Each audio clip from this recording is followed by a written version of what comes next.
అందరికీ నమస్కారం. రానుండే వేడుక చూద్దాం సినిమా రేపు రిలీజ్ అవుతున్న విషయం అందరికీ తెలిసిందే. ఈ సినిమా గురించి ఇప్పటివరకు జరిగిన పబ్లిసిటీలో మీరందరూ చూసే ఉంటారు.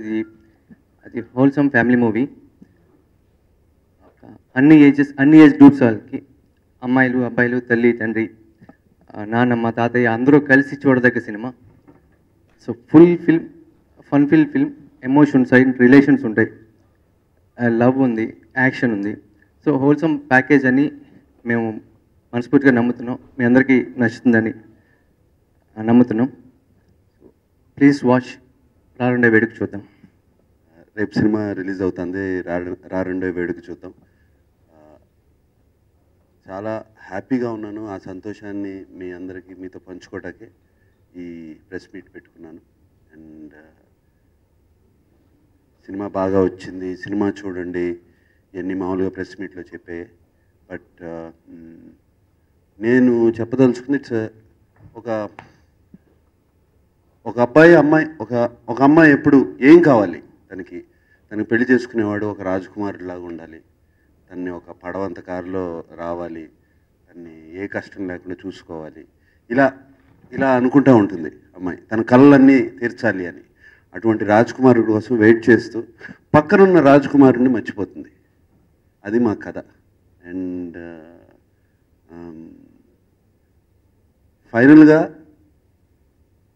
సినిమా బిగినింగ్లో చెప్పేది ఏంటంటే, ఒక రాజకుమారుడు పడవంత కారులో రావాలి, ఆకాశం నుంచి దిగి రావాలి, పూల బాటలు వేసి నడిపించాలి అని వీళ్ళ నాయనమ్మ ఈమెకి చెప్తా ఉంటుంది. నీకు అటువంటి వాడు వస్తాడని. ఫైనల్గా అదే నాయనమ్మ, నీకు రాజకుమారుడు ఎవరంటే నిన్ను రాణిలా చూసుకునేవాడే రాజకుమారుడు, వేరే ఎన్ని అవసరం లేదు అనేది. That is the message. Not a message, it is ఊరికే ఒక ట్రూత్. That's the reality. యాక్చువల్గా మనసులో కోరుకునేది అమ్మాయి అదే. అండ్ మా సినిమాలో కూడా అంతే. రాణిలా చూసుకునేవాడే రాజకుమారుడు, ఇది ఫిక్స్. సో మా సినిమా అది. అండ్ దీంట్లో రకుల్ ప్రీత్ భ్రమరామ్మగా చేసింది, చాలా చక్కగా చేసింది అమ్మాయి. ఒక పల్లెటూరు పిల్లలాగా, పల్లెటూరు అమ్మాయి, పల్లెటూరు నుంచి సిటీకి వచ్చిన అమ్మాయి. అండ్ పల్లెటూరు నుంచి సిటీకి వచ్చిన అమ్మాయి అంటే ఇంతకుముందు పల్లెటూరులాగా కాదు, ఫేస్బుక్లో అన్నీ చూస్తూ ఉంటుంది, అటువంటి అమ్మాయి. అండ్ అలాగే నాగ చైతన్య క్యారెక్టర్, శివ క్యారెక్టర్, తను కూడా చాలా బాగా చేయించుకున్నాడు కళ్యాణ్ కృష్ణ. ఆర్టిస్టులతో పర్ఫార్మెన్స్ చేయించుకోవడం తనకి బాగా చేయించుకుంటాడు. That is his plus point. అది కామెడీ అవ్వచ్చు, ఎమోషనల్ సీన్స్ అవ్వచ్చు, ఎటువంటి అయినా సరే. అదే సోగ్గాడే చిన్నాయనలో కూడా కనపడుతుంది. క్యారెక్టరైజేషన్స్ చాలా క్లియర్గా ఉంటాయి. ఇది తన క్యారెక్టర్, దాని నుంచి తప్పదిక. ఆ క్యారెక్టర్ ఎటు ఇటు వెళ్ళదు. సోగ్గాడే చిన్నాయనలో కూడా అలాగే నా బంగారాజు క్యారెక్టర్ కానీ, ఒక సత్యభామ క్యారెక్టర్ కానీ అన్నీ అలాగే వెళ్తూ ఉంటాయి. అలాగే దీంట్లో శివ క్యారెక్టర్ కానీ, భ్రమరామ్మ క్యారెక్టర్ చాలా స్ట్రాంగ్గా ఉంటాయి. దీంట్లో అడిషనల్ ఏంటంటే జగపతి బాబు శివ ఫాదర్గా ప్లే చేశారు. అండ్ అటు సంపత్ రకుల్ ప్రీత్ ఫాదర్గా ప్లే చేశారు. అండ్ వాళ్ళ రిలేషన్షిప్స్ కూడా చాలా బ్యూటిఫుల్గా చూపించారు. ఒక ఆడపిల్ల తండ్రి ఎలా బిహేవ్ చేస్తాడు, తన మైండ్లో ఏముంటుంది, ఎలా వాళ్ళ అమ్మాయిని పెళ్లి చేసి పంపించాలంటే ఎంత భయం, ఎక్కడికో తెలియని ఇంటికి పంపుతున్నారు అనేది.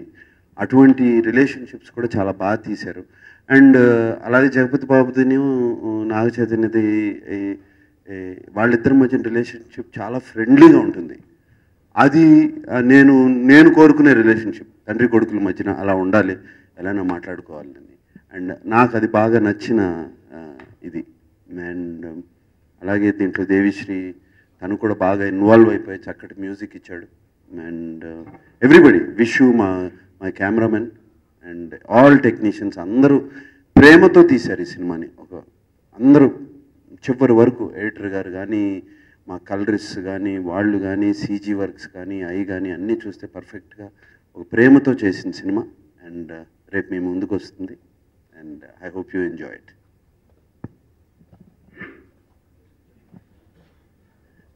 అందరికీ నమస్కారం. చాలా సంతోషంగా ఉంది. రేపు రారండోయ్ వేడుక చూద్దాం రిలీజ్ అవబోతుంది. ఇప్పుడు మొన్నటి వరకు రిలీజ్ చేసిన ట్రైలర్స్ అయినా, టీజర్స్ అయినా, ఆడియో అన్నిటికీ చాలా మంచి రెస్పాన్స్ వచ్చింది. అండ్ ఆల్సో టీమ్ మెంబర్స్ అందరు సినిమా చూసి చాలా కాన్ఫిడెంట్గా ఉన్నారు.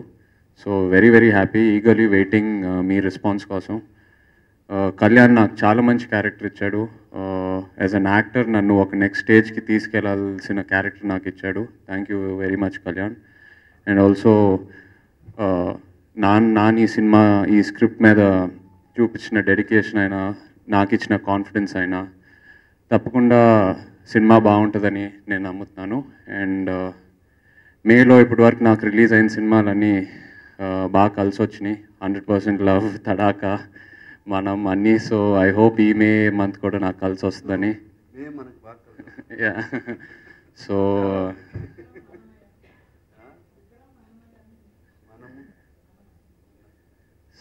సో వెరీ ఎక్సైటెడ్ అండ్ మీ సపోర్ట్ కావాలి. So please watch the film. Cinema గురించి చెప్పాలంటే ఇట్స్ అన్ ఆల్రౌండ్ ఫిల్మ్. ఏడుస్తారు, నవ్వుతారు, మళ్ళీ ప్రేమలో పడతారు. థియేటర్ నుంచి బయటకు వచ్చాక ఒక మంచి పాజిటివ్ ఫెస్టివ్ మూడ్తో బయటకు వస్తారు. So go to the theatres and enjoy Rarandoi Veduka Chudham. Thank you. Bhramaramba character చూడడానికి డైరెక్ట్గా కొత్తగా కనిపిస్తుంది కాబట్టి దాంట్లో వేరియేషన్స్ తెలుస్తున్నాయి. సినిమా చూసి బ్రహ్మరాంబ క్యారెక్టర్తో ఈక్వల్గా కొన్ని సీన్స్లో దానికంటే ఒక లెవెల్ పైనే శివ క్యారెక్టర్ ఉంటుంది. బ్రహ్మరాంబ క్యారెక్టర్ పెక్యులర్గా అనిపిస్తుంది డ్రెస్సింగ్ వల్ల, విలేజ్ నుంచి వచ్చి సిటీకి వచ్చి ఆ క్యారెక్టరైజేషన్ ఇప్పుడు చూస్తే తెలుస్తుంది. సినిమా చూసినప్పుడు శివ క్యారెక్టర్ ఆల్మోస్ట్ ఈక్వల్గా ఒక్కొక్కసారి ఒక స్టెప్ పైనే ఉంటుంది. అది నాకు ఇష్టమైన క్యారెక్టర్ శివ. ఎందుకంటే బయట పబ్లిక్లో జనరల్గా రియాలిటీ చూస్తే అలాంటి అబ్బాయిలు ఎక్కువ ఉంటారు. ఇది చాలా లవబుల్ క్యారెక్టర్. అది సో ఒక అమ్మాయిని చాలా ప్రేమించి ఆ అమ్మాయికి చెప్పలేక ఏమంటుందో, ఎలా రియాక్ట్ అవుతుందో తెలియని పరిస్థితుల్లో ఆ అమ్మాయి నచ్చామని చెప్పినప్పుడు ఏ అబ్బాయి రియాక్షన్ అలాగే ఉంటుంది. చేయి కూడా అలాగే రియాక్ట్ అయ్యాడు అనుకున్నాను. డెఫినెట్గా తెలియగలవాడు అయితే డెఫినెట్గా ఎదుగుతాడు. సో కళ్యాణ్ కృష్ణ తెలియగలవాడు అండ్ చక్కగా చాలా బాగా రాస్తాడు డైలాగ్స్. దీంట్లో సోగ్గాడే చిన్నారిలో ఎక్కువ కొంచెం సూపర్ఫిషియల్ డైలాగ్స్, అంటే అక్కడికక్కడ సరసం ఆడి నవ్విచ్చేసి అటువంటి డైలాగ్స్. దీంట్లో చాలా డీప్గా కొంచెం డైలాగ్స్ ఉంటాయి. Especially father and son and father and daughter మధ్యన, వాళ్ళకి మధ్యన dialogues are very deep and very depth, చాలా డెప్త్ ఉన్న డైలాగ్స్. కళ్యాణ్ కృష్ణ ప్లస్ పాయింటే అది. Dialogues are very good and ఎక్కడైనా కొంచెం సీన్ తగ్గినా కూడా డైలాగ్స్తో లిఫ్ట్ చేసే కేపబిలిటీ ఉంది. అండ్ డెఫినెట్గా ఆ సినిమాకి ఈ సినిమాకి డెఫినెట్గా ఎదిగాడు. రిలేట్ అవుతుంటే సేమ్ టు సేమ్ కాదు, బట్ డెఫినెట్గా నా రిలేషన్షిప్ అలాగే ఉంటుంది నా పిల్లలతో, ఇద్దరితో. I like to be a friend more than father. వాళ్ళు భయం లేకుండా నా దగ్గరికి వచ్చి మాట్లాడాలి, కానీ భయంతోనో దేంతోనో వచ్చి మాట్లాడితే చాలా విషయాలు దాచేస్తారు.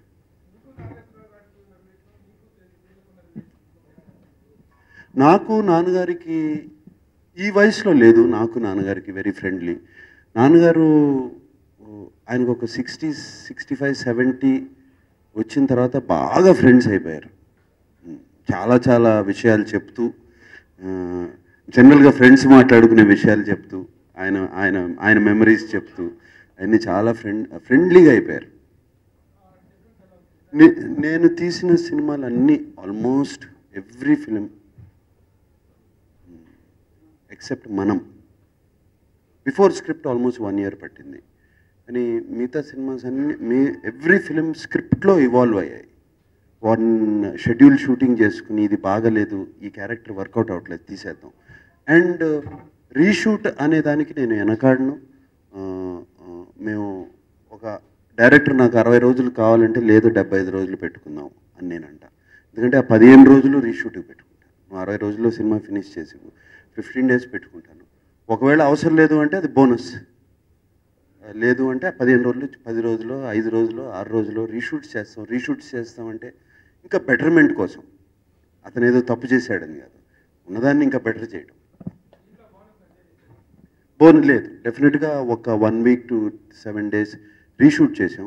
ఎందుకంటే మేము ఆ క్యారెక్టర్స్ వర్కౌట్ అవుతాయి అన్నది వర్కౌట్ అవ్వాలి సినిమాలో. అందుకని ఆ క్యారెక్టర్ని తీసేసి ఇంకో క్యారెక్టర్ పెట్టుకుని చేయటం జరిగింది. అది శివ, ఇది శివ.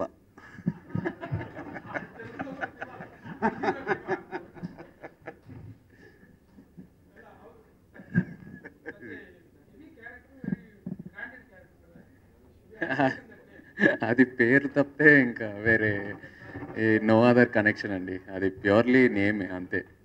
నో రిజెంబ్లెన్స్ విత్ నానాస్ ఫిల్మ్. ఐ థింక్ ఈ సినిమాలో శివ క్యారెక్టర్ అనేది ఈజ్ అన్ ఆల్రౌండ్ క్యారెక్టర్ అండి. ఇప్పటి వరకు నేను చేసిన క్యారెక్టర్స్ అన్నీ ఒక రీచ్కి వెళ్ళి ఆగిపోయినాయి. మేబీ ఏబీ సెంటర్స్ వరకు వెళ్ళి దే స్టాప్. బట్ ఈ సినిమాలో ఉన్న character is something that will go all the way. And I think that is the main reason నేను ఈ సినిమా అటెంప్ట్ చేసినందుకు. Because also as an actor next స్టేజ్కి వెళ్ళాలని. సో క్యారెక్టర్ శివాజ్ అంటే వైజాగ్లో he lives in Vizag. Normal ఫాదర్తో కలిసి పనిచేస్తూ ఉంటారండి కన్స్ట్రక్షన్ కంపెనీలో. So very lovable boy next door kind of character. Pressure అయితే ఏం లేదండి. ముందు నుంచి తెలిసిన విషయమే. నేను సెకండ్ ఫిల్మ్ చేతో చేస్తాను, మీ ఇద్దరు మాట్లాడుకున్నాం. రిలీజ్ అయిన తర్వాత నాకు సార్ చెప్పారు మీ ఇద్దరు చేస్తున్నారు అని. ముందు నుంచి ప్రిపేర్ అయ్యి ఉన్నా. ముందు నుంచి నాకు సార్తో ఉన్న ట్రావెల్ వల్ల కొత్తగా ఎవరన్నా పరిచయం అయితే వాళ్ళతో సింక్ అవడం వల్ల ప్రెజర్ ఉండేదేమో. ఇప్పుడు అది లేదు. స్క్రిప్ట్ చెప్పినప్పటి నుంచి కాదు ఇలా చేస్తే బాగుంటుంది, ఆ కరెక్షన్స్తో మళ్ళీ వర్క్ చేసి వెళ్ళేవాడిని. ఇలా స్క్రిప్ట్ నుంచి వర్కౌట్ చేస్తూనే ఉన్నాం. ఒక స్కెడ్యూల్ చేసిన తర్వాత క్యారెక్టర్స్ వర్క్ అవుతున్నాయా లేదా, ఓకే. నెక్స్ట్ స్కెడ్యూల్ తర్వాత రిలేషన్స్ వర్క్ అవుతున్నాయి లేదు, తర్వాత లొకేషన్స్ బాగున్నాయి. ఇలా ఎవ్రీ స్కెడ్యూల్కి కరెక్ట్ చేసుకుంటూ వెళ్ళాం. ఆయన సపోర్ట్ వల్లే ఇప్పుడు చేయగలిగాను. అది నేను ఎవరి కంఫర్ట్ ఎవరు ఎక్కువ అంటే ఏం చెప్పలేదు. ఎవరి కంఫర్ట్ వాళ్ళు సార్. నాకు సార్ సీనియర్ కాబట్టి స్పాట్లో నేను ఒక చెప్పినప్పుడు వెంటనే అర్థమయ్యేది ఇలా మార్చుదామన్నా. ఆయన సీనియారిటీతో నాకు ఒక ధైర్యంగా ఉండేది సార్. చైతూతో ఏంటంటే మాట్లాడి డిస్కస్ చేయడానికి నాకు సార్తో కంటే తనతో డిస్కస్ చేయడం నాకు ఈజీగా ఉండేది. సో ఎవరు కంఫర్ట్ వాళ్ళది. నేను కరెక్ట్గా చెప్పాలంటే నేను ఆన్ లొకేషన్ కళ్యాణ్తోనే ఎడిటింగ్ చేయించేస్తాను. అక్కడికక్కడే డైలాగ్ షీట్ తీసుకుని ఇది అవసరం కళ్యాణ్, ఇది అవసరం లేదు అని మేము ఇద్దరం డిస్కషనే. Everything is a discussion. And team work లేనిదే ఏది జరగదు. అన్నీ నాకు తెలుసు అని నేను అనుకోను, అన్నీ తనకు తెలుసు అని తను అనుకోకూడదు. It's all combined work. సోగర్ టైంలో ఒక ఇన్సిడెంట్ చెప్పాలండి. ఒక సీన్ చేసేటప్పుడు లొకేషన్లో అందరూ అది ఎలా ఉంటుందో టెన్షన్ పడ్డారు. చెయ్యొచ్చా చేయకూడదా, తప్పు అవుతుందేమో. ఆ రోజు స్పాట్లో నమ్మింది ఒక నాకు సార్. నేను వెళ్ళి చెప్పాను, సార్ ఇది కరెక్ట్ ఇలా అనుకుంటున్నాను అంటే, సార్ నువ్వు చేసే చూద్దాం. సో తర్వాత అదే రిజల్ట్ వచ్చింది. నాకు ఆయనతో ఉన్న కంఫర్ట్ మిగతా వాళ్ళతో లేదు. ఇప్పుడు చేతో ఉండే కంఫర్ట్ మీతో డిస్కస్ చేసేవాళ్ళం. మనం ఇలా చేస్తే బాగుంటుంది, అలా చేస్తే బాగుంటుంది. రకుల్ నువ్వు ఎలా మాట్లాడితే బాగుంటుంది. జగత్ బాబు గారు చేయకూడదు. చేసేటప్పుడు వాళ్ళిద్దరికి మంచి కెమిస్ట్రీ ఉంది. సో సీన్ ఇలా అనుకుంటున్నా అంటే వాళ్ళిద్దరూ ఇంప్రూవైజ్ చేసినవి చాలా ఉన్నాయి. సో ఎవరి కంఫర్ట్ అవ్వలేదు. అక్కినేని అభిమానులందరికీ నమస్కారం. Very happy. మీరు కూడా చాలా హ్యాపీగా ఫీల్ అవుతారని నమ్మకం. అండ్ చాలా ఎక్సైటెడ్గా ఉన్నారు. చైతన్యని, ఒక కొత్త చైతన్యని, కొత్త నాగ చైతన్యని చూడాలని. అది మీకు డెఫినెట్గా కనపడతాడు రేపు సినిమాలో. And see and enjoy. And thank you. Please subscribe. Hi, it's me Purna. Please subscribe.